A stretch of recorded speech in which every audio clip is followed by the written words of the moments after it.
السلام علیکم ورحمۃ اللہ وبرکاتہ نحمده صلی علی رسوله الکریم اما بعد فقد قال اللہ تعالی فی القرآن المجید والفرقان الحمید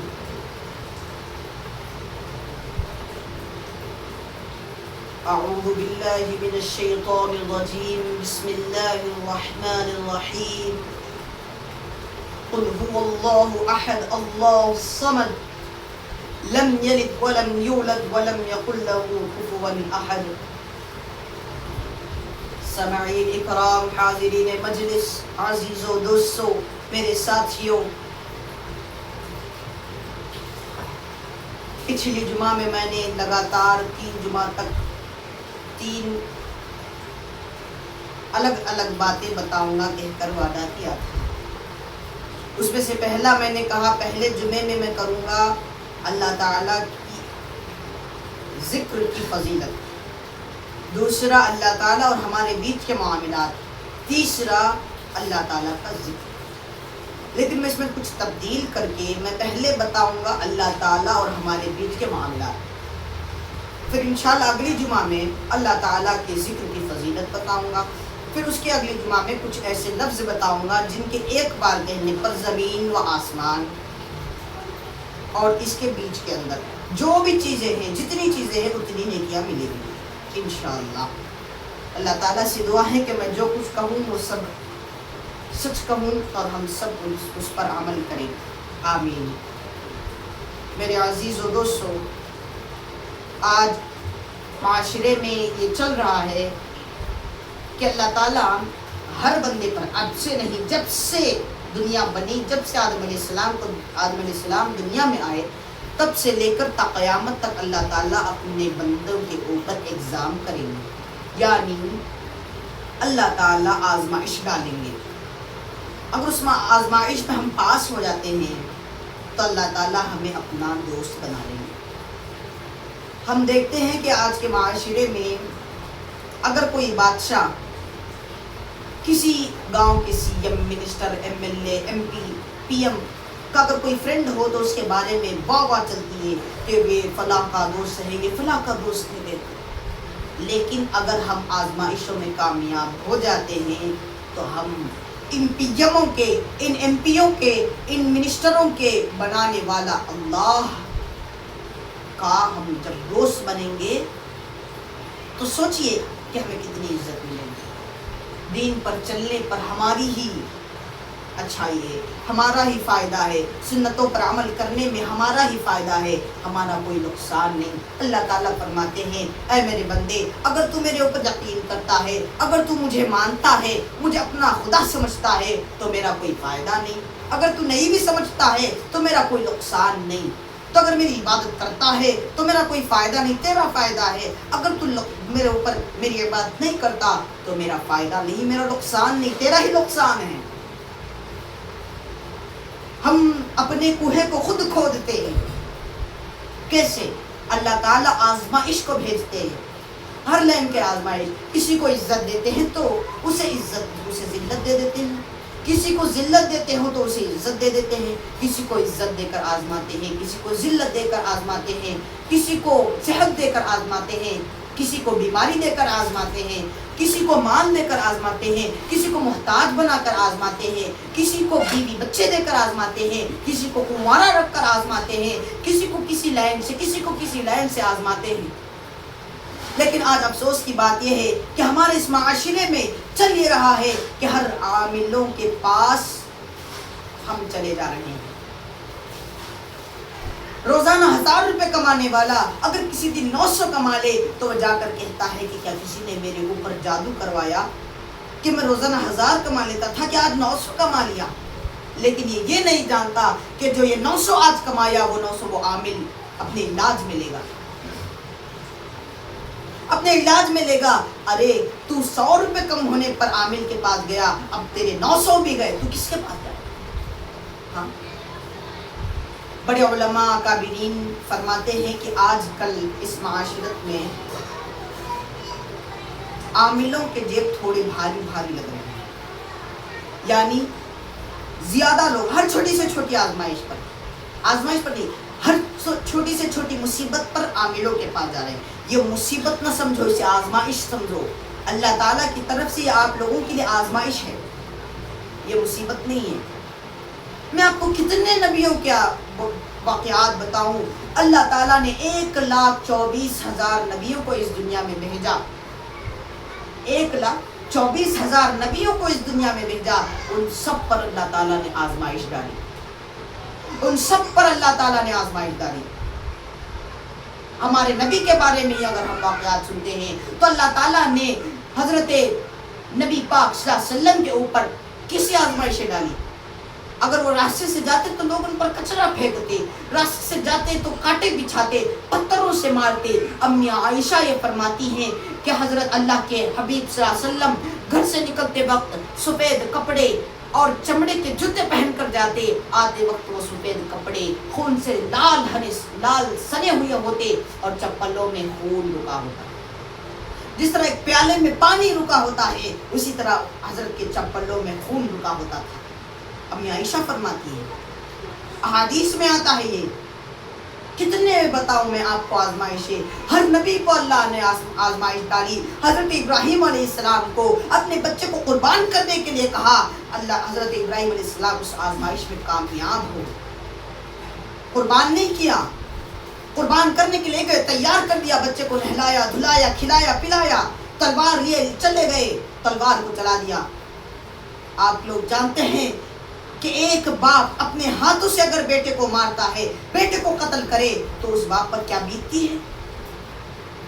لیکن وہ ڈرے نہیں کہ یہ اللہ کی طرف سے ہے. اللہ نے مجھے یہ بچہ دیا، اب اللہ مانگ رہے تو اللہ کو دے دینا بس. اتنی بڑی آزمائش اللہ تعالیٰ نے نبیوں پر کی. ارے ہم پر تو چھوٹی چھوٹی آزمائشیں ہیں، چھوٹی چھوٹی آزمائشیں ہیں. انہی پر ہم پریشان ہو جاتے ہیں. یہ تک سمجھتے ہیں، اللہ کو کوسنے لگتے ہیں کہ اللہ کو کیا مہے ملا تھا کہ اللہ تعالیٰ نے مجھے ہی یہ آزمائشیں دی، مجھے ہی یہ بیماری دی، مجھے ہی یہ دیا، مجھے ہی وہ دیا. نہیں، شکر کرو کہ اللہ نے تمہیں یہ چھوٹی آزمائش دی.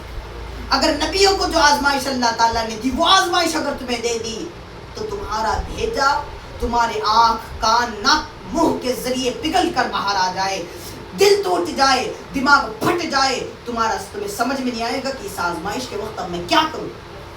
سمجھ میں نہیں آئے گا. نبی کے پاس اللہ کا دیا ہوا علم ہوتا ہے، اس علم سے وہ بچ جاتے ہیں.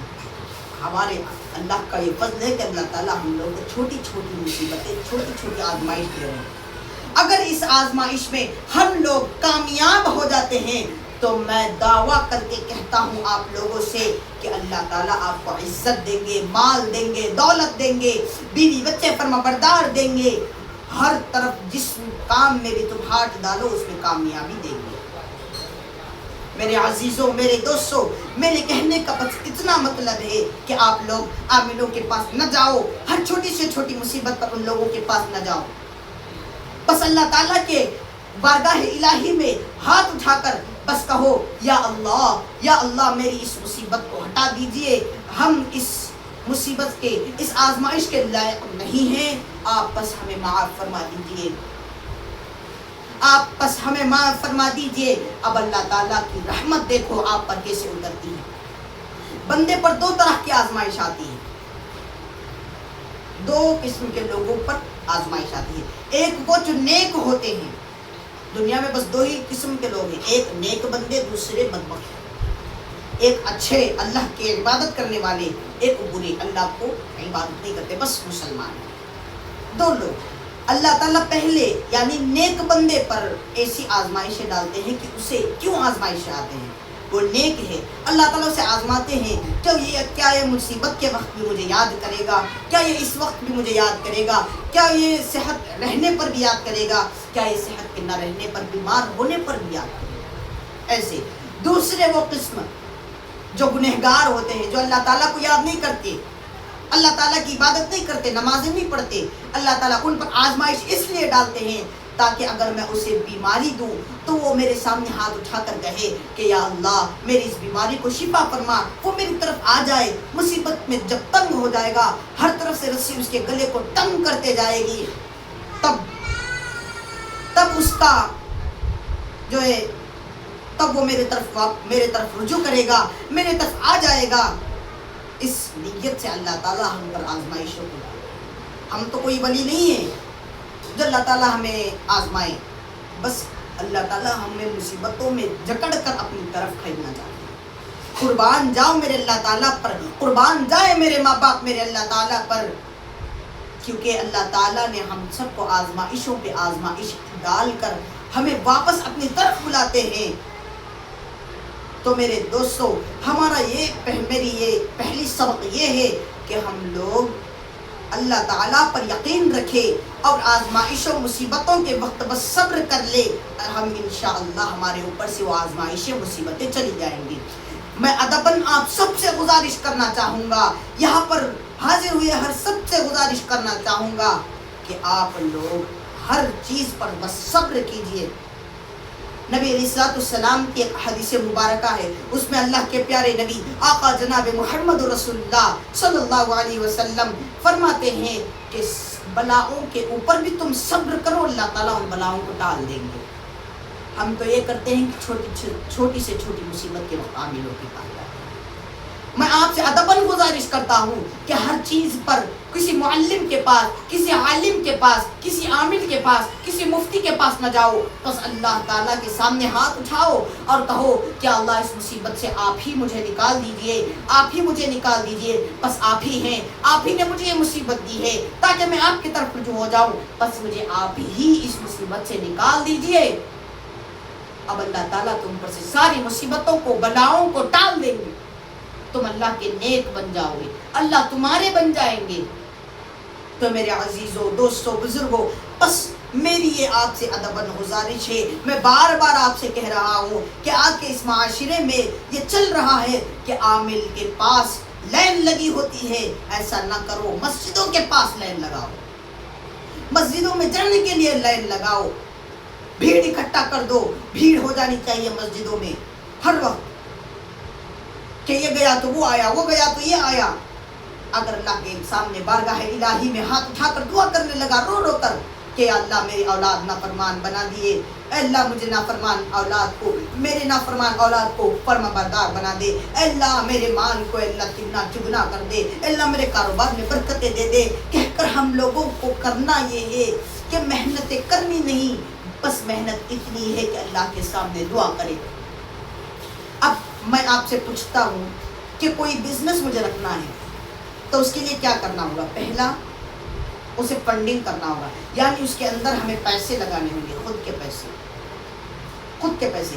بس ہمارے یہاں پر ایسا ہی معاملہ ہے، اللہ کے پاس ایسا ہی معاملہ ہے، ہمیں اللہ کو راضی کرنا ہے، پریشانیوں سے ہٹنا ہے تو ہمیں پیسے لگانے کی ضرورت نہیں، بس اللہ کے سامنے محنت، یعنی اللہ کے سامنے روتے روتے دعا کرنا ہے۔ اگر ہم دعا کریں گے تو اللہ تعالیٰ ہماری مصیبتوں کو ہٹا دیں گے، ہم کامیاب ہو جائیں گے، ہمارا مشن پورا ہو جائے گا۔ تو میرے عزیزوں، میرے دوستوں، میرا پہلا سبق، میں نے 3 جمعہ کا سبق کہا تھا، 3 سبقیں گئی تھی۔